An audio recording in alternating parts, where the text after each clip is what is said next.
నమస్తే welcome to V3 news లక్ష్యం సమాజేతం నేను మౌనిక ముందుగా హెడ్లైన్స్ చూద్దాం సమస్యల పరిష్కారానికే ఫ్రీడమ్ హ్యూమన్ రైట్స్ కౌన్సిల్ ఢిల్లీలో తెలంగాణ అధికార ప్రతినిధి వేణుగోపాల్చారి వెల్లడి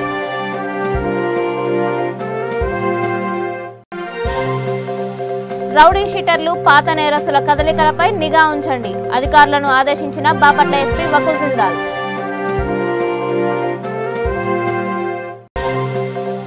భీంగల్ శ్రీ లక్ష్మీ నరసింహుల కళ్యాణం వేలాదిగా తరలివచ్చిన భక్తజనం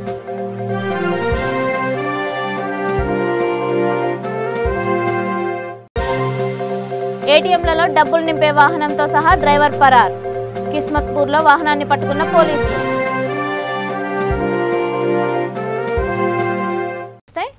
కుటుంబంలో సమస్యలే కాకుండా సమాజంలో జరిగే ప్రతి సమస్యకు పరిష్కారం ఉంటుందని ఢిల్లీలో తెలంగాణ అధికార ప్రతినిధి వేణుగోపాల్చారి అన్నారు. హైదరాబాద్ విద్యానగర్లోని freedom human rights council south India Telangana state సమావేశాన్ని నిర్వహించారు. ఈ సందర్భంగా ఆయన మాట్లాడుతూ సమాజంలో జరిగే ప్రతి సమస్యకు ఫ్రీడమ్ హ్యూమన్ రైట్స్ కౌన్సిల్ అన్ని వేళలా సహాయ సహకారాలు అందిస్తుందని అన్నారు. అనంతరం వివిధ రంగాల్లోని నిష్ణాతులను ఫ్రీడమ్ హ్యూమన్ రైట్స్ కౌన్సిల్లో ఎన్నుకున్నారు. వారికి తెలంగాణ రాష్ట్ర ఢిల్లీ ప్రధాన అధికారి వేణుగోపాల్చారి చేతుల మీదుగా ఐడి కార్డులు నియామక పత్రాలను అందజేశారు. ఈ కార్యక్రమాన్ని south India incharge Katakam Srinivas ఆధ్వర్యంలో నిర్వహించారు. కార్యక్రమంలో south India chairman Arutla Anjireddy, Telangana state general secretary V Ramakrishnareddy, Swathi, Keerthi, Telangana state youth president Balareddy, vice president Baikini Krishna, south India vice president Kalpana, vice chairman Gogula Anuradha తదితరులు పాల్గొన్నారు. సో నేను ఇదే ఏరియాలో ఉంటాను. సో ఇంకా కొంచెం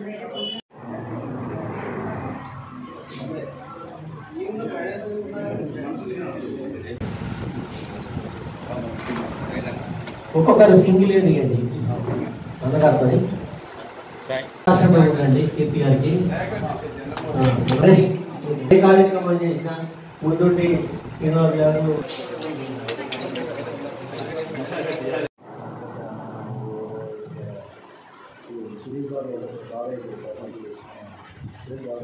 ముఖ్యంగా ఈరోజు ఫ్యామిలీ కోర్టులో పెండింగ్ ఉన్న కేసులు కానివ్వండి, అదేవిధంగా ఈరోజు మరి డిపార్ట్మెంట్ వాళ్ళు పోలీస్ డిపార్ట్మెంట్గా ఇతర వాళ్ళు కానీ నెగ్లెక్ట్ చేసిన కేసులు కానీ అక్కడ స్వీకరించిన కేసులు కానీ వీళ్ళు స్వీకరించి న్యాయం కొరకు మరి ఏదైతే ఈరోజు వాళ్ళు న్యాయ తీర్పుందో అది కూడా విధిగా కూడా ఈరోజు వచ్చే వాళ్ళు న్యాయంతో పాటు వాళ్ళ హక్కులు తెలుసుకొని బాధ్యతలు ఉండి మరింత మెచ్చుకోవాలని చెప్పి ఈ సందర్భంగా కోరుతూ మరొకసారి ఎంపికైన అభ్యర్థులందరికీ కూడా, ఎందుకంటే చాలామంది ఇంతకుముందు చెప్పిన నిష్ణాతులు ఎందుకయ్యారు, మరి వివిధ రంగాల్లో సేవలు చేస్తున్న వారినే ఈరోజు ఫ్రీడమ్ హ్యూమన్ రైట్స్ కౌన్సిల్లో నియమించడం జరిగింది కనుక వారికి, అదేవిధంగా గౌరవనీయ శ్రీనివాస్ గారికి, అంజిరెడ్డి గారికి, మిగతా పెద్దలందరికీ కూడా మరి మా అందరి తరఫున తెలంగాణ రాష్ట్ర ప్రభుత్వం శుభాకాంక్షలు తెలియజేస్తూ సత్వర న్యాయం కొరకు వారి ఇచ్చిన ఈరోజు ఐడి కార్డులు కానీ సర్టిఫికెట్లు కానీ వారి బాధ్యత మరింత పెంచుతుందని చెప్పి ఈ సందర్భంగా మనవి చేస్తూ మరొకసారి అందరికీ కూడా శుభాకాంక్షలు శుభాకాంక్షలు.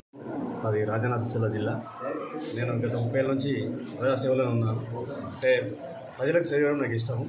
ఇప్పుడు ఈ ఫ్రీడమ్ హ్యూమన్ రైట్స్ కౌన్సిల్ ద్వారా ఏంటంటే ఇప్పుడు సార్ చెప్పినట్టుగా ఎన్నో సమస్యలు పెండింగ్లో ఉంటాయి. సో వాళ్ళకి బడుగు బలహీన వర్గాలు కావచ్చు, అగ్రవర్ణ పేదలు కావచ్చు, రకరకాల సమస్యలతో మనకు వస్తారు. వారి తరపున నిలబడి న్యాయానికి న్యాయం చేయడం ఒక విధంగా చెప్పాలంటే మేము నిజాయితీగా ధర్మంగా వారికి న్యాయం చేస్తాం. ఈ రోజు నుంచి మాకు ఇంకా బాధ్యత పెరిగింది. నేను సౌత్ ఇండియా చైర్మన్గా నన్ను అన్నగారు పెంచడం జరిగింది కాబట్టి ఇంకా బాధ్యత పెరిగింది. చాలామందికి న్యాయం చేయడానికి నేను ప్రయత్నం చేస్తాను. Thank you. రౌడీ షీటర్లు పాత నేరస్తుల కదలికలపై నిఘా ఉంచాలని, పెండింగ్ కేసులను సంబంధించిన విచారణలు వేగవంతం చేయాలని బాపట్ల ఎస్పీ వకుల్ జిందాల్ అధికారులను ఆదేశించారు. బాపట్ల సబ్ డివిజన్ పరిధిలోని పర్చూర్ పోలీస్ స్టేషన్లో ఆయన తనిఖీలు నిర్వహించారు. గ్రామ సచివాలయ మహిళా పోలీసుల పనితీరును ప్రత్యేకంగా అడిగి తెలుసుకొని అభినందించారు.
ఫామ్ ఫిల్ చేస్తున్నారా?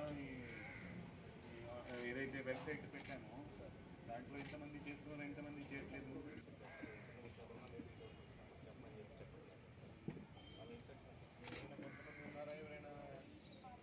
సో ఈరోజు వార్షిక తనిఖీలు భాగంగా ఈరోజు పర్చూర్ పోలీస్ స్టేషన్ వార్షిక తనిఖీ చేయడం జరుగుతాం. సో పర్చూర్ పోలీస్ స్టేషన్లో ఎట్లాంటి క్రైమ్స్ జరుగుతున్నాయి, ఎట్లాంటి లా అండ్ ఆర్డర్ ఇష్యూస్ ఉన్నాయి, ఎట్లాంటి ఎన్ఫోర్స్మెంట్ ఇష్యూస్ ఉన్నాయి, దాని మీద పరిశీలించడం జరుగుతుంది. అదేవిధంగా ఈ పర్చూర్ ఏరియాలో ఎక్కడెక్కడ యాక్సిడెంట్స్ అవుతున్నాయి, ఎందుకు అవుతున్నాయి, దాన్ని ఎలా మనం ప్రివెంట్ చేయగలము, దాని మీద కూడా పరిశీలించడం జరుగుతాము. అదేవిధంగా ఈ స్టేషన్ పరిధిలో ఏమేమి కేసులు అండర్ ఇన్వెస్టిగేషన్ ఉన్నాయి, ఏమేమి కేసులు ట్రయల్ జరుగుతున్నాయి, సో దాంట్లో ప్రోగ్రెస్ ఎలా ఉంది, దాన్ని ఎలా మనం త్వరగా ఛార్జ్షీట్ ఫైల్ చేయగలము, లేకపోతే ఎలా త్వరగా ట్రయల్ కంక్లూడ్ చేయగలము, దాని మీద కూడా పరిశీలించడం జరుగుతుంది. అదేవిధంగా SHO పనితీరు, అదేవిధంగా మన సిబ్బంది పనితీరు, మహిళా పోలీస్ పనితీరు మీద కూడా రివ్యూ చేయడం జరుగుతుంది. సో వాళ్ళు ఎలా పని చేస్తున్నారు, ఏం చేస్తున్నారు, అది కూడా రివ్యూ చేస్తాము. సో ఈ వార్షిక తనిఖీ భాగంగా ఈరోజు ఇక్కడ విజిట్ చేయడం జరుగుతుంది. నిజామాబాద్ జిల్లా భీమ్గల్ మండలంలోని ప్రముఖ పుణ్యక్షేత్రం శ్రీ మన్నింబాల క్షేత్రంపై శ్రీ లక్ష్మీ నరసింహుని కార్తీక మాసం బ్రహ్మోత్సవాలు అంగరంగ వైభవంగా కొనసాగుతున్నాయి. శ్రీ లక్ష్మీ నరసింహుని కళ్యాణ మహోత్సవాన్ని ఆలయ వంశపారపర్య ధర్మకర్త నం బిలింబాద్రి కుటుంబీకులు పార్థసారథి, విజయసారథి అర్చక బృందం ఆధ్వర్యంలో నేత్రపర్వంగా నిర్వహించారు. సర్వసమాజ్ కమిటీ ఆధ్వర్యంలో స్వామివారికి పట్టు వస్త్రాలు, తలంబ్రాలు అందజేశారు. అఖిలాండ కోటి బ్రహ్మాండ నాయకుని కళ్యాణం తిలకించిన భక్తజనం ముగ్ధులయ్యారు. మధ్యాహ్నం 12:30 గంటలకు స్వర్ణాలంకార భూషితులైన శ్రీ లక్ష్మీ నరసింహుని ఉత్సవ విగ్రహాన్ని రంగురంగుల పూలతో అలంకరించిన పల్లకిలో బోయలు మోస్తుండగా, మంగళ వాయిద్యాలు, డప్పుల చప్పుళ్ళు, మేళతాళాలు మోగుతుండగా ముత్తైదువుల మంగళహారతులతో అశ్వవాహనంపై పురవీధుల గుండా ఊరేగించారు.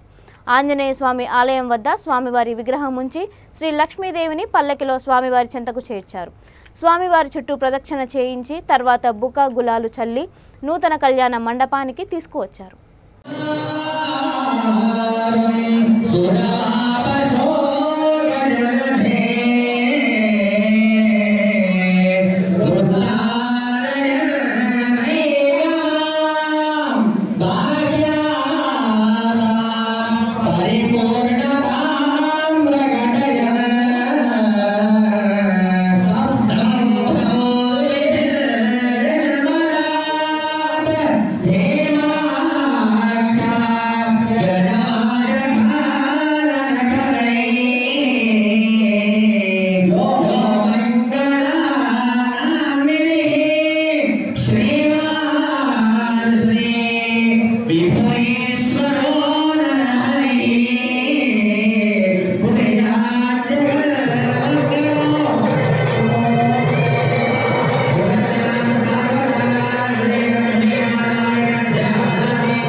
డబ్బులు నింపే ప్రైవేట్ ఏజెన్సీ డ్రైవర్ డబ్బులు వాహనంతో సహా పరారీ అయ్యాడు. ఈ సంఘటన రాజేంద్రనగర్ PS పరిధిలోని NIRD చౌరస్తా వద్ద చోటు చేసుకుంది. వివరాల్లోకి వెళ్తే NIRD చౌరస్తా వద్ద ATMలో డబ్బులు నింపేందుకు సెక్యూరిటీతో ప్రైవేట్ ఏజెన్సీ సిబ్బంది వాహనంలో వచ్చారు. సూపర్వైజర్, సెక్యూరిటీ గార్డ్ డబ్బులు నింపేందుకు ATMలోకి వెళ్లారు. అదే సమయంలో వాహనంలో ఉన్న మిగతా డబ్బుతో వెంటనే అప్రమత్తమైన సూపర్వైజర్ 100కు కాల్ చేసి పోలీసులకు సమాచారం ఇచ్చారు. పోలీసులు ఈ వాహనాన్ని కిస్మత్పూర్లో పట్టుకున్నారు. గన్లు, క్యాష్తో డ్రైవర్ పరారీ అయ్యాడని సూపర్వైజర్ తెలిపారు.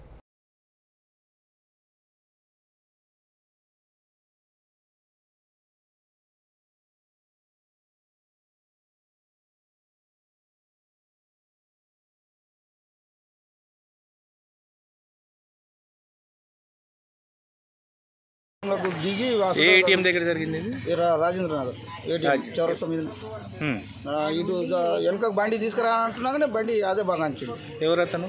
డ్రైవరే. ఏం పేరు అతను? ఆయన పేరు ఏదో కొత్తగా ఉన్నాడు, 2 రోజులు ఆట ఇప్పటికి. ఏ కంపెనీది ఇది బండి? Writer company. రైటర్. ఓకే, ఎంత ఉంటుంది క్యాష్ మరి? 35 దాకా పోయిందని అంటుండు కస్టడీ. ఇక 2 గన్నులు వెళ్ళిపోయినాయి. 2 గన్నులు తీసుకెళ్ళిండా లేకపోతే చెట్లాలు వేసిండో తెలుస్తలేదు. ఈ చీకట్లో దొరుకుతలేదు. ఎంతమంది ఉండే బండిలో? మేము 4 ఇద్దరు 6 మంది ఉంది. 6 మంది ఉంది. 6 మందిలో డ్రైవరు అన్ని తీసేస్తే 5 మంది ఉంటారు. 5 మంది ఇక్కడే ఉన్నారు. ఎప్పుడు జరిగింది ఇది? ఇప్పుడు ఒక గంట క్రితం. ఇక ఉండేటివి ఉన్నాయి కానీ వాడు నిండుకున్న క్యాసెట్లు వేసుకొని అంటే క్యాష్ తీసుకెళ్ళిండా అతను? తీసుకెళ్ళి ఎట్లా పోతాడు సార్? వాడు ఇంత దూరం బండి తీసుకురావాల్సిన అవసరం ఏంటి? ఇప్పుడు అదిగా అంటున్నారు ఏటీఎంలో క్యాష్ పెడతాం కదా, అందులో ఉన్న నిన్నటి క్యాష్ ఉంటుంది కదా, ఆ క్యాష్ తీసుకురావాలి కదా. ఆ క్యాష్ ఉంటుంది అందులో బండిలో. ఆ క్యాష్ అట్లా మేము తీయకూడదు కదా. మీరు తీసుకొచ్చిన క్యాష్ తీసుకెళ్ళిపోయిందా? అది ఆ క్యాష్ ఉంటుంది. మీరు తీసుకొచ్చిన క్యాష్ తీసుకెళ్ళిపోయిందా? మేము తీసుకొచ్చిన క్యాష్ ఏటీఎంలలో పెడుతుంటాం. ఏటీఎంలో ఉన్నది నిన్న వేసిన క్యాష్ మళ్ళీ ఇప్పుడు తీసుకొచ్చి మళ్ళీ ఆఫీస్కి పోతుంది కదా. అది దానివల్ల అంటే మీరు ఓపెన్ చేయరు ఇక్కడ. మేము చేసేది ఉండదు. అది ఎంత పోయింది అనేది ఇక్కడ డీటెయిల్గా తెలియదు. ఆఫీస్కి పోతే ఇక వాళ్ళు లెక్క చేస్తారు. పేరేంది? నా పేరు చంద్రయ్య. మీరేం చేస్తారు? Air gun. కన్నులు లేవు. వీడికి వచ్చేసే వరకు కన్నులు లేవు. వాళ్ళు లొకేషన్ పెట్టి మీరు పట్టుకునే ప్రయత్నం ఏం చేయలేదు? చేసినాం సార్. అప్పటికప్పుడే ఇంతెళ్ళము వెళ్ళిపోతాడా అనుకున్నాం మనం. మనకేం తెలుసు? అది ఏ బ్యాంక్ దగ్గర డిపాజిట్ చేస్తున్నారు? ఇది మన రాజేంద్ర నగర్. ఇది ఏటీఎం రాజేంద్ర నగర్. ఏ కంపెనీ? ఇది రైటర్దే. కంపెనీకి పోతుంది. ఇప్పుడు మా ఆఫీస్కే పోతుంది. Writer company. కెనరా బ్యాంక్ బండి తీసుకెళ్ళి మెయిన్ రోడ్ మీద చెరుకు బండి కన్నే సార్. కొద్దిగా వెనక రాని అని అనగానే కథం బాగా అనిపించింది. అట్లా జిల్లా గుడిహత్నూర్ మండలం మన్నూర్ గ్రామానికి చెందిన నంద అనే మహిళ వారం రోజుల క్రితం తనకు పుట్టిన బాబుని పోషణ భారమై బతుకు తెరువు కోసం ఇచ్చోడకు చెందిన ఒక వ్యక్తికి 18,000 రూపాయలకు విక్రయించింది. ఆ పసికందును కొన్న వ్యక్తి నిర్మల్ జిల్లా ఖానాపూర్కి చెందిన మరో వ్యక్తికి 2 లక్షల రూపాయలకు విక్రయించాడు. ఈ విషయం బయటికి పొక్కడంతో పోలీసులు చాకచక్యంగా వ్యవహరించి శిశుమందిర్ ప్రాంతంలో చిన్నారిని గుర్తించడంతో ఆదిలాబాద్ రిమ్స్ ఆసుపత్రికి తరలించామని ఇచ్చోడ సిఐ ముదావత్ నైలు ఎస్ఐ ఉదయ్ కుమార్ తెలిపారు. కారణాలు ఏమైనా నవమాసాలు మోసిన కన్నతల్లే కడుపు కోతకు దిగమింగి అంగడి సరుకుల 10 దినాలైనా నిండని పసికందును అమ్మకానికి పెట్టడం మాత్రం సభ్య సమాజం తలదించుకునేలా ఉంది. పిల్లగాడు అన్నాడు, మళ్ళీ సాయంత్రం 8:30కి వచ్చి తీసుకుపోయిండు. అట్లా ఉంటుందా? నేను అమ్మలేదండి సార్. నేను అమ్మలే. వాళ్ళు నాకు ఇచ్చిండ్రు 17,000. దానికన్నా రూపాయలే ఒక ఆమె సుఖ సంతకం ఉన్నది. ఆమె చేతిలోనే పైసలు ఇచ్చింది. ఆమె ఆడని పోతుండే. మరి నేను అట్టే కూతున్నా అని పోయినాము. నువ్వు అమ్మంది వాళ్ళు ఎట్లా తీసుకోవాలి? మీరు అమ్మంది ఎట్లా తీసుకోవాలి? అమ్మలే సార్. నేను అట్లానే ఇచ్చిన. నీకు డెలివరీ అయినా ఏమన్నా తిను అని నాకు పైసలు ఇచ్చింది. అట్లా నేను అమ్మలే. వాళ్ళు కొనుక్కోలేదు. మరి ఎన్ని రోజుల దాకా ఎందుకు? 8 రోజులు ఎటుపోయింది మరి?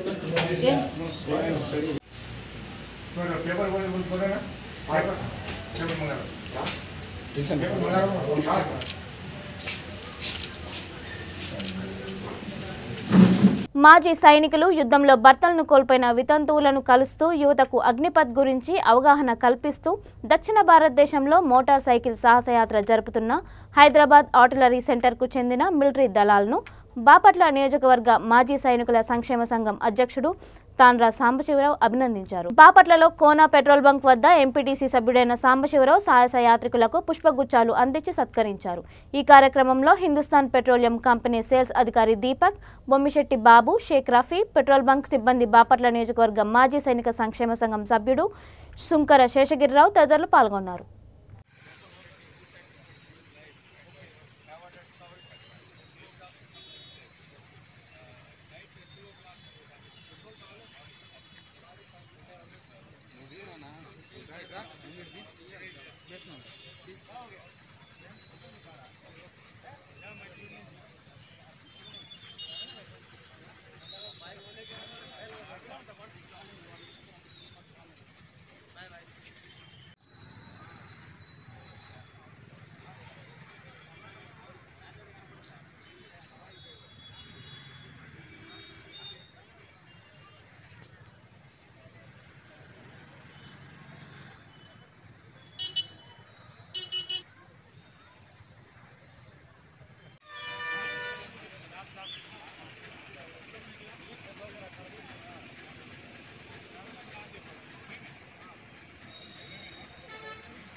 పల్నాడు చిలకలూరుపేట 30 పడకల ప్రభుత్వ ఆసుపత్రిలో ఒక్కో వార్డుకి 10 బెడ్ల చొప్పున ఉన్న 3 వార్డులలో ఒక ఇద్దరు పేషెంట్లు మాత్రమే ఉన్నారని వ్యవసాయ కార్మిక సంఘం డివిజన్ అధ్యక్షుడు సాతులూరు లూథర్ సిఐటియు మండల కార్యదర్శి పేరుబోయిన వెంకటేశ్వర్లు అన్నారు.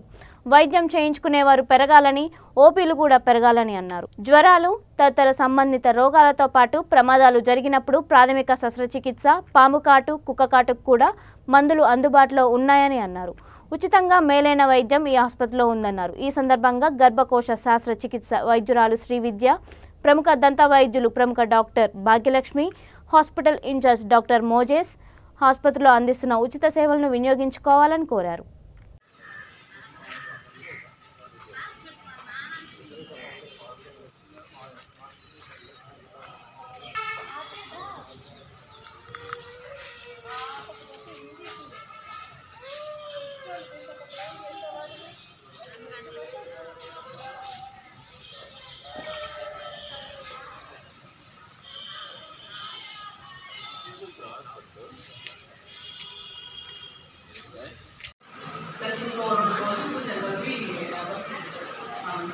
మొత్తం 18 మంది మేడం స్టాఫ్ 18 మంది డాక్టర్స్ 18 మంది వాళ్ళలో ఒక ముగ్గురు ఇంకా రావాలి. ఒక ఇంట్లో ఇద్దరు రావాలి. స్టాఫ్ ఎంత మంది ఉన్నారు మేడం? నర్సింగ్ స్టాఫ్ అయితే మాత్రం అంటే రెగ్యులర్ స్టాఫ్ ముగ్గురే. ఎన్సిడి కానీ మరి అనేక రోగాలకి అన్ని మందులు కూడా ఇక్కడ దొరుకుతూ ఉన్నాయి. అదేవిధంగా వ్యవసాయ కార్మికులు పొలాల్లో పావులు గరిస్తే పావులు గరిచేదానికి కూడా ఇక్కడ మందులు మెడిసిన్ ఉన్నాయి. కుక్క కాటుకు కూడా మందులు ఉన్నాయి. ఎలాంటి కొరత లేదు. కాబట్టి పేద ప్రజలంతా కూడా ఇక్కడ వైద్యశాలకు వచ్చి వైద్యం చూపించుకుంటే మంచిదనేది అన్ని సప్లై చేస్తున్నారని చెప్పి వాళ్ళు అడిగి తెలుసుకున్నాం. అదేవిధంగా ఓపీలో వచ్చిన వాళ్ళని కూడా కలవటం జరిగింది. వాళ్ళంతా కూడా బాగానే వైద్యం జరుగుతుందని చెప్పారు. అయితే ఇక్కడ మొత్తం 18 మంది డాక్టర్లు ఓకే చేసినట్టుగా అక్కడ తెలిసింది. అయితే ఇప్పుడు 11 మంది మాత్రమే ఉన్నారు. భవిష్యత్తులో ఒక ముగ్గురు ఒకళ్ళు లీవ్లో ఉన్నారని చెప్పారు, ఇద్దరు రాలేదని చెప్పారు. అదేవిధంగా ఒక డాక్టర్ గారిని డయాగ్నోస్టిక్ డాక్టర్ గారు కూడా పోస్ట్ ఖాళీ ఉందని చెబుతున్నారు. దాని తక్షణమే రాష్ట్ర ప్రభుత్వం అందుబాటులో వాళ్ళని ఓకే చేసి ఇక్కడ ఏర్పాటు చేయాలని చెప్పి కోరుతున్నాం. అదేవిధంగా పారిశుద్ధ్యం కూడా లోన చూసాం, అంతా బాగానే ఉంది. గతం కంటే గవర్నమెంట్ ఆసుపత్రుల్లో వైద్యం మెరుగ్గా దొరుకుతుంది. అందుకని మన చిలకలూరుపేట ప్రాంతంలో ఉన్న మన నియోజకవర్గంలో ఉన్న ప్రజలు ఎక్కువగా ఇవాళ ప్రైవేట్గా చూపించుకోవడం అనేది జరుగుతోంది. ఇక్కడ తెలుగుదేశం పార్టీ సీనియర్ నాయకుడు మాజీ మంత్రి బీసీ నేత అయ్యన్న పాత్రుడు ఆయన కుమారుడు రాజేష్ను సిఐడి పోలీసులు అర్ధరాత్రి అరెస్ట్ చేయడాన్ని తీవ్రంగా ఖండిస్తూ పల్నాడు జిల్లా చిలుకూరుపేట ఎన్ఆర్టీ సెంటర్లో పార్టీ నాయకులు కార్యకర్తలు రాస్తారోకో నిర్వహించారు. అయ్యన్న పాత్రుడు అక్రమ అరెస్ట్ అమానుషమని వారు ధ్వజమెత్తారు. అనంతరం అంబేద్కర్ విగ్రహానికి వినతిపత్రం సమర్పించి నిరసనను తెలియజేశారు. ఈ సందర్భంగా టీడీపీ బీసీ సాధికారిక సమితి రాష్ట్ర కన్వీనర్ తుపాకుల అప్పారావు, పట్టణ మహిళా అధ్యక్షురాలు అద్దంకి అనితాబాయ్, పట్టణ బీసీ సెల్ అధ్యక్షుడు తన్నీరు పుల్లారావు మాట్లాడుతూ ప్రభుత్వ తీరును ప్రశ్నిస్తున్న అయ్యన్న కుటుంబంపై కక్ష సాధింపు చర్యలకు పాల్పడుతున్నారని, ఇది ముమ్మాటికి జగన్మోహన్ రెడ్డి కక్ష సాధింపు చర్య అని ఆగ్రహం వ్యక్తం చేశారు.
జిల్లా చిలుకలూరుపేట నియోజకవర్గానికి చెందిన బాజీపై దాడి చేసిన నిందితులపై 307 సెక్షన్ అమలు చేయాలని వైద్య ఆరోగ్య శాఖ మంత్రి విడుదల రజని రాజీనామా చేయాలని తెలుగుదేశం పార్టీ మైనార్టీ సోదరులు పార్టీ నాయకులు డిమాండ్ చేశారు. నియోజకవర్గంలో అడ్డు అదుపు లేని మంత్రి రజని అనుచరుల అరాచకాలపై సమరవేరి మోగిస్తామని మీడియా సమావేశంలో హెచ్చరించారు. ఏం చేస్తావు అంటున్నారు సార్. ఏం చేస్తున్నారు సార్ న్యాయం? దెబ్బ తగిలి 3 రోజుల నుంచి హాస్పిటల్లో జీజీహెచ్లో జాయిన్ చేశారు. జీజీహెచ్లో జాయిన్ చేసినప్పుడు వాళ్ళు ఏం చూశారు? మా అన్నయ్యని ఏం ట్రీట్మెంట్ చేశారు? 2 రోజులు అలాగే బెడ్ మీద పడి ఉన్నాడు. బెడ్ కూడా ఇవ్వలేదు కనీసం. వాళ్ళకి బాధ్యత లేదు సార్. వాళ్ళ నాయకులు కాదా? ఏంటి ఆ పనులు? మనిషి చచ్చిపోయిన అదేనా? అటాక్ చేసేది ఏందండి? చిన్నపిల్లలు బాల్ పడింది అక్కడ. నువ్వు చెప్పే నేను సిగ్గులేని మాటలు దర్యాలి. కడుపుకు అన్నం తింటున్నావా, గడ్డి తింటున్నావా? నువ్వు ఆ మాటలేనా చెప్పేది? ఆడవాళ్ళు స్నానం చేస్తుంటే ఒక ఆర్మీ పౌరుకుడు అలా వెళ్ళి తొంగి చూస్తాడు ఎవడన్నా? అది నమ్మే విషయం లాగుందా? అదే అందరికీ నమస్కారం అండి. గత 3 రోజులుగా జరుగుతున్నటువంటి విషయాల మీద నిన్న వైసీపీ వారు ప్రెస్ మీట్ పెట్టి దీన్ని ఏదో చిన్న సంఘటనలాగా సృష్టించి దీన్ని డైవర్ట్ చేయాలనే ఉద్దేశంతో నిన్న వాళ్ళు ప్రెస్ మీట్ పెట్టినట్టు క్లియర్గా స్పష్టంగా ప్రజలందరికీ అర్థమవుతూ ఉంది. ఏదో పర్సనల్ ఇష్యూ మీద గొడవలు జరిగినాయి. ఆ గొడవలను ఏదో రాజకీయంగా తెలుగుదేశం పార్టీ లబ్ధి పొందాలనే ఇష్యూ మీద వాళ్ళు డైవర్ట్ చేయాలనే ఉద్దేశంతో నిన్న ప్రెస్ మీట్ పెట్టడం జరిగింది. క్లియర్గా ఇక్కడ అర్థమవుతుందండి. మున్సిపాలిటీ పరంగా మున్సిపల్ అధికారులు కానీ మీరు కానీ దానిపైన ఎటువంటి చర్యలు తీసుకోరా? మా చేతుల్లోది కాదని మీరు హ్యాండ్స్ అప్ అంటే దాని గురించి కూడా మేము మాట్లాడడం. అది మీ విఘ్నతకి ప్రజల ఆలోచనకే వదిలేస్తాం. అతి ముఖ్యమైనది 3వ విషయం, మధ్యనగర్లో ఇది ప్రజలందరూ జాగ్రత్తగా గమనించండి ఈ విషయాన్ని. మధ్యనగర్లో రిటైర్డ్ ఆర్మీ ఉద్యోగి గత 1.5 సంవత్సరం క్రితం రిటైర్డ్ అయ్యి బాజీ అనే వ్యక్తి మధ్యనగరంలో ఉంటే అతని పైన వైసీపీ కార్యకర్తలు నాయకులు కొంతమంది విచక్షణారహితంగా దాడి చేసి కర్రలు గడపారలతో తల మీద కొడితే ఆ మనిషి ఇప్పుడు చావు బ్రతుకుల్లో ఉన్నాడు. 3-4 రోజులు అబ్జర్వేషన్లో ఉంచితే గానీ. పల్నాడు జిల్లా నర్సరావుపేట కోర్టు ఆవరణలో వ్యక్తి మృతదేహం లభించింది. మృతుడిని చిలుకలూరుపేటకు చెందిన మహబూబ్ సుబానీగా గుర్తించారు. ఓ కేసు వాయిదా కోసం ఈ నెల 2వ తేదీన కోర్టుకి ఆయన హాజరయ్యాడు. 1 టౌన్ పోలీస్ కేసు నమోదు చేసి దర్యాప్తు చేపట్టారు.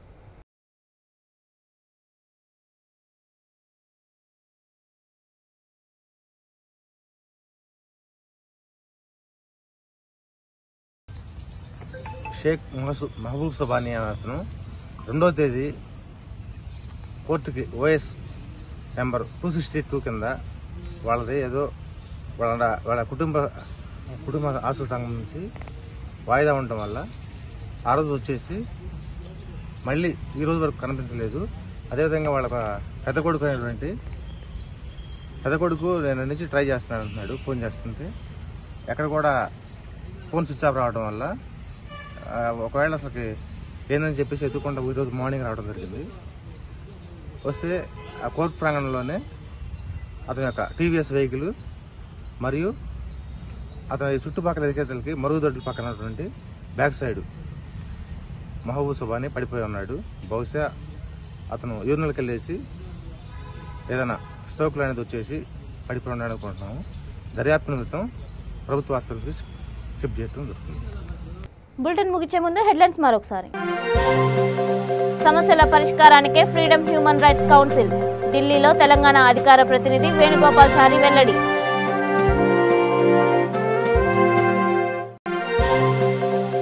రౌడీ షీటర్లు పాత నేరస్తుల కదలికలపై నిఘా ఉంచండి. అధికారులను ఆదేశించిన బాపట్ల ఎస్పీ వకుల్ జిందాల్.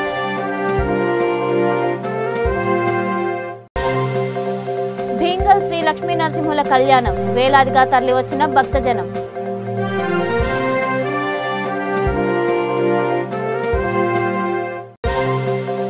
ఏటీఎంలలో డబ్బులు నింపే వాహనంతో సహా డ్రైవర్ పరార్. కిస్మత్పూర్లో వాహనాన్ని పట్టుకున్న పోలీసులు. ఇవి ఇప్పటివరకు ఉన్న అప్డేట్స్. మరిన్ని అప్డేట్స్ కోసం చూస్తూనే ఉండండి V3 న్యూస్. లక్ష్యం సమాజేతం.